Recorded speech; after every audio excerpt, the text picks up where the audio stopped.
shark cage? You want me to get in that cage with you and go down there where the sharks are? Well, we don't have to use the cage, but I think it's a little bit safer. Actually, Cody, I think it'd be kind of fun, you know, to be lowered into the water in that cage and be down there when those great whites start swimming toward the bars, looking in with their little beady eye, their big massive jaw. Don't you think that'd be interesting? I live for it. Yeah, Cody the Mustache, if you don't want to go in the cage, you don't have to. Maybe Nick the pilot will go. No, I'm not much on diving. I'm an airman myself. Thank you. It's quite safe, Cody. I mean, it's only a precautionary measure. We might not even see any sharks. But if we do, I think you're going to feel a lot safer in there, don't you? Especially if they go on a feeding frenzy. Feeding frenzy? A feeding frenzy. Yes, I've read about that. You see, in a feeding frenzy, it's very interesting. A group of sharks sense that there's food in the area, and all of a sudden they just go into a frenzy. Okay, they start attacking anything. Okay. They just their jaws. Murray, okay. Murray, I don't want to hear it. Listen. Why don't you two kids go ahead and get in this thing, okay? I don't know about anybody else, but I'm ready for this expedition to get underway, okay? Have some fun. Okay, Nick the pilot. I tell you, you know, they'll eat anything. Yeah. Murray, forget it. Yeah, well, it was a sub, Nick. Sneaking up on people is what they do best. Oh, this is horrible. Nothing like this has ever happened before on a Guerrilline expedition. I don't understand. First it was Tony, then Giovanna and Cody. What did they want from us? I don't know what they want, Papa.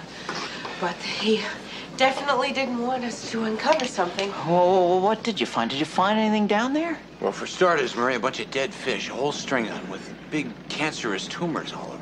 And then we followed the trail, and we found these large tanks buried under the sand. Yeah, they've been there for a long time. They were starting to deteriorate already. What do you think, toxic waste or something? Yeah, that was my first thought. We were going to bring some of the fish up, but that's when Captain Nemo and his sub hit us.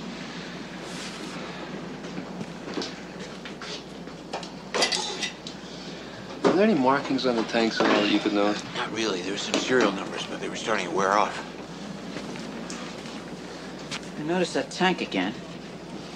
Yeah, what about it? All the plant life is dead. You're right, Murray, they are. What are you thinking, Bosa? Well, if Tony put some of those fish in there, just for observation, right?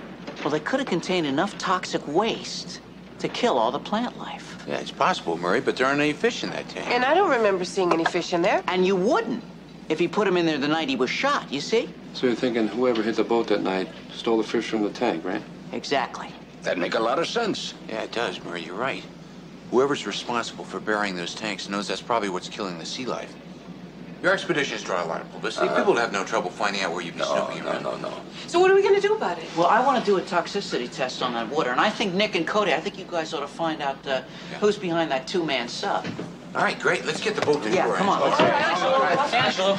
Excuse me, it's the doctor. He wants to talk to you. Oh, Dio mio. Tony. Hello. This is Angelo Guerrilline speaking. Is something wrong with my son? Huh? Oh, grazie. Yes, you make me a very happy man. Grazie. Is everything okay with Tony? Everything's all right? I'm happy to tell you all, Tony is going to be A-okay. Great, that's terrific. He even spoke his first word today. Huh? He said Melba.